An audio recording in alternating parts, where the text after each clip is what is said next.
a few of my friends in the public eye have had IVF and they're very taboo about it. They're like, not telling anybody that we had it. No, don't want the baby to find out that there was an IVF baby. Listening to their stories, it made me think, why are people so ashamed of it? There's so many people out there that are in this position. So I don't understand why you can't tell anyone. I mean, it's their personal choice, but it wasn't something that I wanted to do. So I thought, I'm going to go the opposite way and just be open about it. That's our guest today, Rhian Sugden. Rhian is a TV personality and model. And as you heard, she was explaining about how she has decided to share her infertility experience. You'll hear in the chat we have about the negative aspects of her sharing. She's had some quite unpleasant comments that have been hard for her to deal with. But as Rhian explains, she felt very strongly about talking about what she was experiencing, as she wanted to help reach more people who might be going through the same thing. So before we hear from Rhian, here is a quick message from our sponsor. Welcome to the Fertility Podcast, where we aim to educate you and empower you in our chat so you know what to do on the next steps in your fertility journey.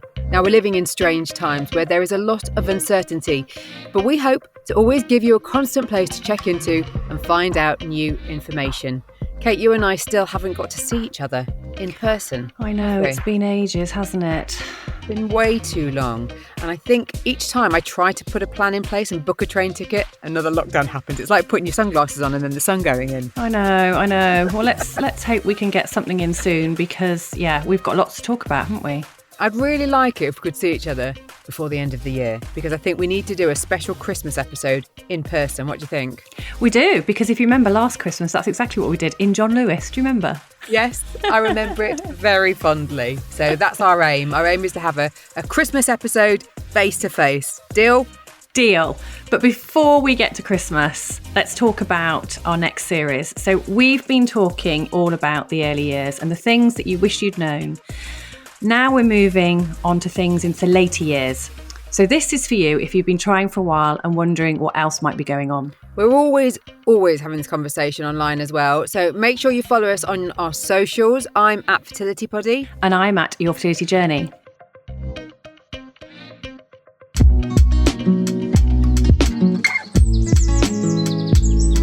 Now, as you know, the Fertility Podcast is all about empowering you in the next steps in your fertility journey. We're always delighted to find people who are on the same mission as we are. So we give a massive welcome to Merck, a new sponsor of the Fertility Podcast. They are a leading science and technology company with a rich history in the area of fertility. And with this experience, Merck has launched Bloom, a brand new website intending to provide you with information, whether you're looking to start your family or grow it and you need some help on what you're going to do next. So to find out more, just visit merckbloom.com.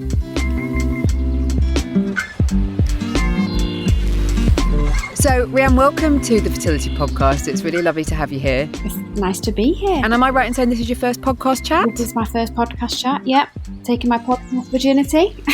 We're getting you into podcasts, aren't we? So, having not listened to them before, you're going to be listening to podcasts like you've never listened to podcasts before again. Definitely. Well, the reason that I was really looking forward to chatting to you was I know that treatment has been pretty long and you've been going through it in quite a public way. So just tell us a bit about your journey so far when you discovered that you needed to have treatment and what's been going on. So it was last April, actually, and been with my husband now for nearly 8 years, and we've just never got pregnant. And I thought, it might be something to do with him because he was on antidepressants for a while, because I heard that it could affect male sperm. So I just thought, it's him. We better get ourselves checked out, paid privately. And within a week, I was told that he was perfect, donor-worthy sperm, and it was me that had the issue. They said that my egg count was ridiculously low for my age and that my chances of getting pregnant naturally were slim to none. And they actually think that one of my ovaries doesn't work because it's half the size that it should be. So they basically said, just write that one off. We're working with one ovary and IVF would be my way forward. So since then, I've had 2 rounds and I'm ready to start round 3 any day now, really. It was supposed to be today, but my period's running slightly late, as it does when you don't want it to. I know. Oh, how many eggs were you able to get, Rhian, in your first 2 rounds of IVF? Didn't respond at all. Oh, So the second time they upped all my medication, so I was on top whack that they could give me. I got 1 egg, 1 follicle, 1 egg.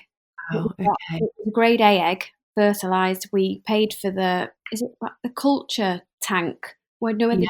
you can watch it form, and we watched it form into 8 little bubbles. Had it put back in, and then it just didn't stick. So now this time, well, I was actually advised to do donor egg next, but because we got that 1 golden egg, I thought I need to give it 1 more try. I think you're right. Sometimes if you know that you've got that there, you're going to want to use it, and you can't close the door on Yeah. not using your own eggs until you've given it that try. And then if it's not successful, which hopefully it will be, but if it's not, you then feel in a better place to kind of move forward and close that door on your own eggs and look at a donor egg, don't you? You've got to have a go with that first. I've never been so low than I have after my second round. It was awful.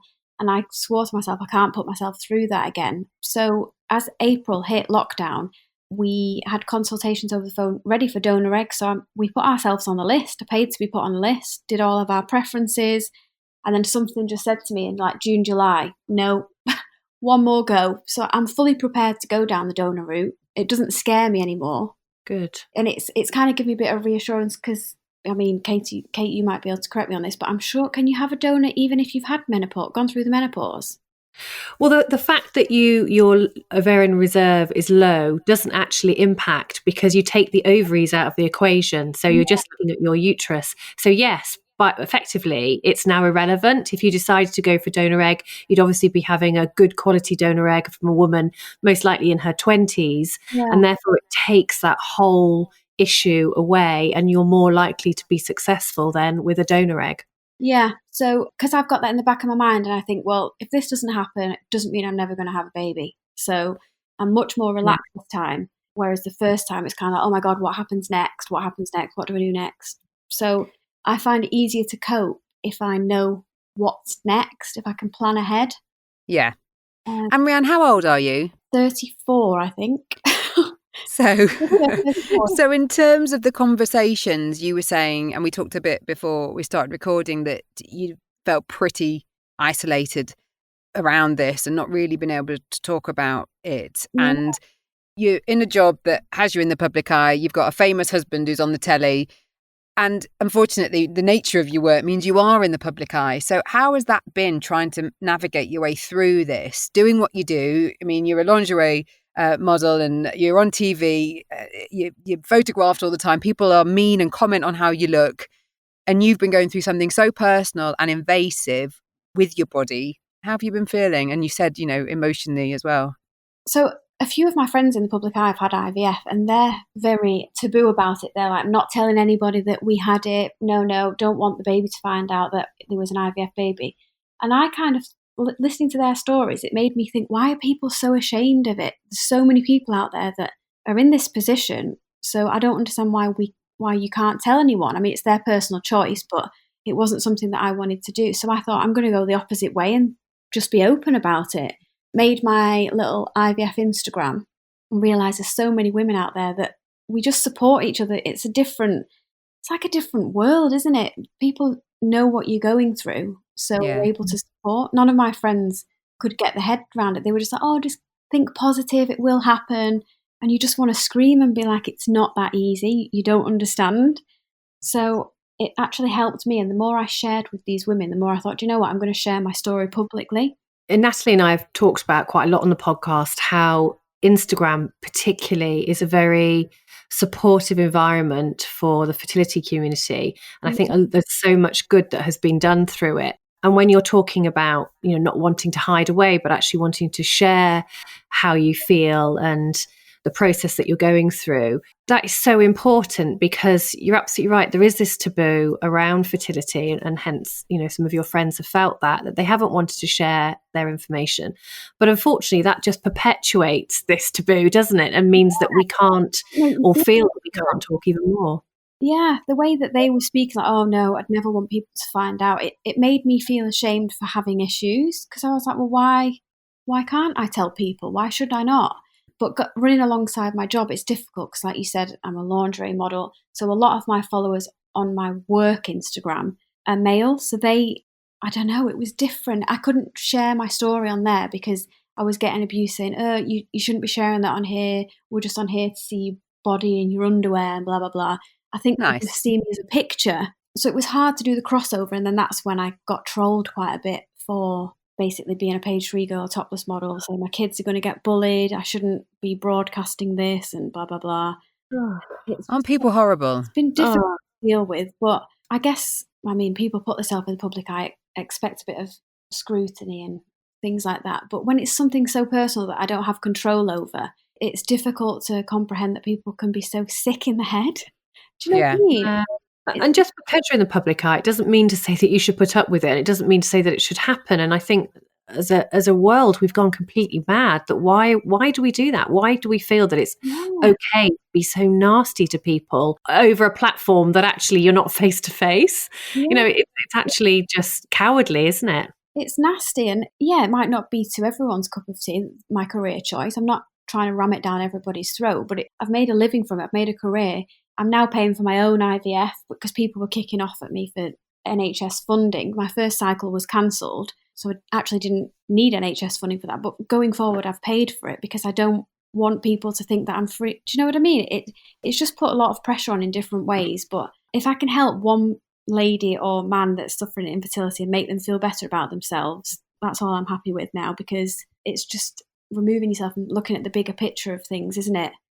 Yeah. And that ignorance piece, sadly, is what those of us that are talking about this as a topic have to try and overcome, because it is kind of down to us to educate people, because ultimately a lot of people don't realise that infertility is diagnosed by the World Health Organization as a disease. Yeah. So you wouldn't tell somebody with cancer that they're just, if they did what you did, that they shouldn't just be talking about this, they should just be showing off their body, or, I think there's so much misunderstanding, which is why it's brilliant, for someone like you to be able to have the confidence to talk about this as you are. And I'm interested as to whether you've got any kind of emotional support, because it does take its toll anyway. And then you having this other element of negativity and grief that you don't really need. Have you sought any kind of emotional support? I've had loads of, do you know what? I've made such good friends from like fertility warriors and on my Instagram. It's bizarre. And they've been so nice to me, because I sometimes find it difficult even to connect with my husband about it, because he's like the donor-worthy sperm and he can't get his head around why we're so upset, because he's like, well, my swimmers work, so it'll definitely work. Well, no, again, even he doesn't really understand. So speaking to other women in my position, I've loved it. I don't regret letting everybody know that I'm going through it at all. It's been the thing I've done. Yeah, it's been great. People have been asking me for advice now, and I love sharing to people what supplements I'm taking, what the route is. I just feel more in control of things now, which gives me a bit more comfort. And it's empowering. You've got that support, you're giving it back, and that's a huge part of what the TTC community does offer. One of the conversations that I know you've had in terms of your treatment is that the percentage of getting pregnant by IVF, you were told, was quite low. Is that due to when you said you've had such a top quality egg? 3% they've given me the chance. When I got that one egg, they said, we've got 3% chance of it working. But then we got the egg, and then my chance bumped up to 10%. So that's why I've gone again, because I think, well, we've gone up. So yeah, I think it's all down to the fact that your ovarian reserve is so low that your chances of actually achieving eggs with stimulation are very low, and through that's then what happened to you, isn't it? You didn't respond at all. The first one managed to get one, that, like you say, that golden egg in the second cycle. The thing is, like I mentioned at the beginning, they thought that my right ovary might be out of action, but when I was doing the scans, they actually saw 2 follicles growing on my right ovary, but during egg collection they couldn't find my right ovary. The consultant, so they read my papers back and said, oh, her right ovary doesn't work. So until they couldn't find it during egg collection, they just wrote it off. So I'm convinced that if they look for it, the second ovary next time, then there might be a spare follicle. Absolutely. Look both sides. You hope they'd know to look both sides, wouldn't you? Oh, I told you she's my science bit, Rhian. Well, I'm gonna ask a sciencey question now as well. So I know that you've been chatting to us before we started about hyperpigmentation. So where you noticed through your IVF cycle that you started to get some side effects. Tell us a little bit about that.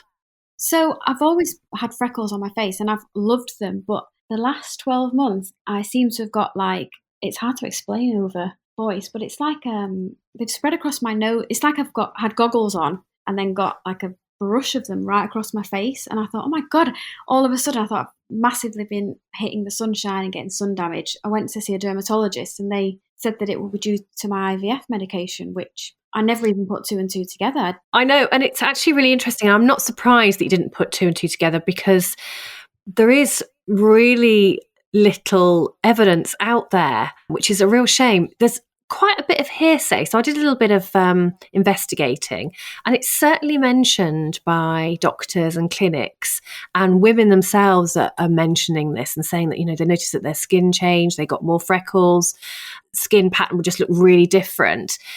And then I kind of went, right, okay, I've read about this. I can see what people are saying. Let's find the research about this. And I couldn't really find anything. The closest I could find was actually the risk of melanoma in women over the age of 30 was greater than women over the age of under 30 with regards to IVF. But that's the only skin condition that I could actually find the research. So I think it's an area that hasn't really been researched, investigated. And I think it would be a great place to start doing some information into that. The only thing that I can, for me, reading between the lines and thinking about is that women who are menopausal will see skin changes, age spots, for example. And then if you think about when you're going through IVF, you are effectively, for a period of time, in a menopausal state. Yeah. And therefore, you can kind of see, therefore, why your skin might change and you might get some of this discoloration, this hyperpigmentation. Yeah, well, I definitely think I'm perimenopausal. Well, obviously my account's running out, but I've started to show symptoms the last few months, like really hot flushes, which are bizarre. It's like my face burns up. And obviously I spoke to my consultant and he was like, yeah, this is all normal because you're so low. So that's all fun and games. You've been dealing with quite a lot in terms of what your body's doing. Yeah. You've been dealing with quite a lot in what people are saying to you about your body. And then lockdown happens and it all gets cancelled. So you said at the start that you were due to start your third round. Did you say today? Any day. I was due any day, but my period's late. So it's day 2 we start injecting. And how are you feeling about it?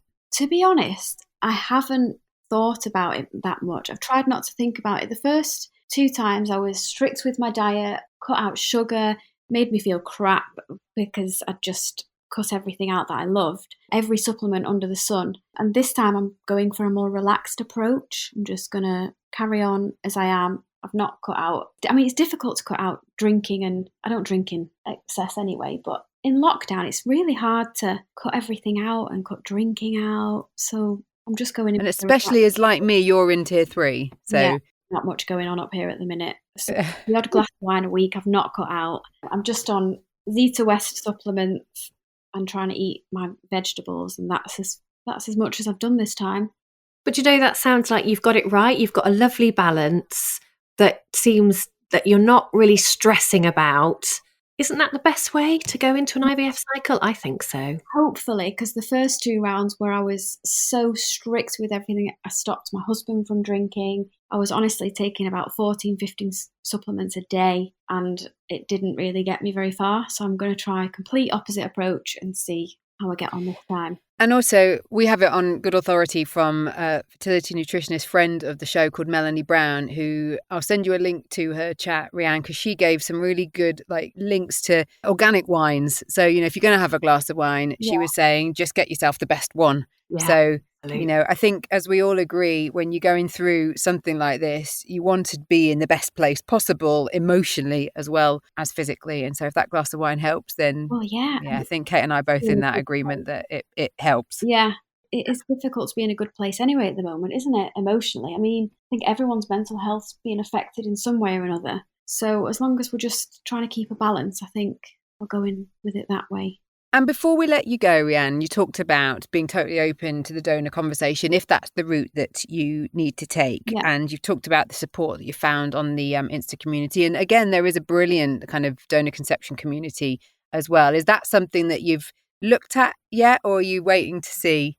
It's actually really fascinated me, the donor route, because I was panicking. I was thinking, if I do have a donor egg, would I tell the child? I don't know how it works. But after having so many conversations with consultants and stuff, turns out it's actually better to tell them very early on. And there's books out there that have been shown where mummy's borrowed a golden egg from a special lady and mummy cooked you in the oven. And I think, God, you think about, I'll just try and mask it out and not tell them but there's so many different options out there, and they make it so easy to transition to something like that it's not actually as scary as you think it is going to be. Yeah, there's been quite a lot of research into donor conception and when you tell a child. And certainly the research shows that if you tell a child at a young age, then they're much more able to accept it going forward, and it just normalizes it. But, you can imagine, can't you, that the shock that you might get, or a teenager might get, when suddenly they're confronted with the fact that they are donor conceived. Because, of course, now once a child is 18, they have the right to find, if they want to, or find out about their donor conception. Yeah.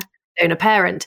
So yeah, it certainly does show that if you are upfront and use all the resources that are available to explain it to your child, then that does seem to be the best way to go from all the current research that we have.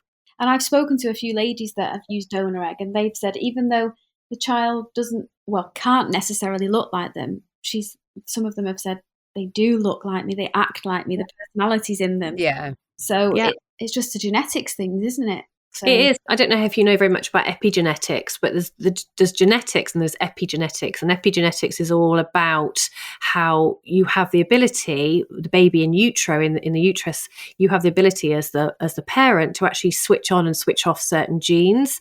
So it is absolutely proven that babies can be born from donor conception and still have some similarities to their parent, and that's based on the epigenetics, which is fascinating. It's fascinating, isn't it? And that makes it so much better for people out there that are struggling to conceive, because you always know there is still a chance. The chances are so much higher with the donor egg for people, so it's just nice to be able to know that I can still potentially give birth, whether it be my eggs or somebody else's egg. Just makes me feel so much more at ease about the whole thing.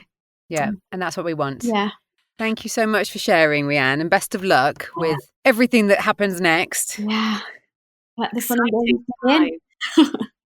And it's a case of haters going to hate, aren't they, when they don't know what they're talking about. And the good thing is that you found this community, the TTC community. And I know that listeners of this podcast will just be chuffed that, you are talking about it, using your profile to hopefully help even one or two people who might not have been finding this type of space, but might find you because of, the work you do and what your husband does as well. So yeah, I hope this next phase goes well for you once we are allowed out of lockdown. Are you feeling okay going to the clinic on your own and all that? Do you know, I didn't even think about that until last weekend. I was like, oh my God, I'm going to have to go for all the scans and everything by myself, which is going to be a bit bizarre. But yeah, it's fine. I'm just very wary now. In the next week or two, I'm avoiding everybody because I don't want to get COVID in these 2 weeks. Can you imagine midway through treatment and then... Yeah. Oh, no. So I'm just being super careful at the minute. Well, I've got a closed Facebook group and had asked whether people were doing that in terms of that we're restarting treatment after all the cancellations. And most people were saying that, just to be on the safe side, they were being extra careful, shielding before going into the clinic. And obviously the clinic are going to insist on certain tests, aren't they? There's tests before. That's right. I think it makes sense, doesn't it, Rhian, just to kind of be really careful. And it's not forever, is it? You're just shielding a little bit for the next little while to get through your treatment, get your treatment started, and then throughout your treatment. This far, so... Yeah, exactly. Well, keep us posted and best of luck. Yes, good luck. Now, since we spoke with Rhian, she has got in touch to let me know that sadly their latest cycle of IVF wasn't successful, and she is now keen to explore the donor conception route. So do keep an eye on her socials. We'll put the links in the show notes because I have no doubt that she'll be talking about what's happening next. If you have any questions on anything we've talked about here, pop us an email to info@thefertilitypodcast.com. We'd also love it if you can rate, review, subscribe and share this podcast, which you can do in your favourite podcast app. I think the easiest one to do it in, though, is Apple Podcasts. And it's always so good to hear from you, and it really helps others knowing that we're worth listening to. Thank you, as always, for your support, and until the next time.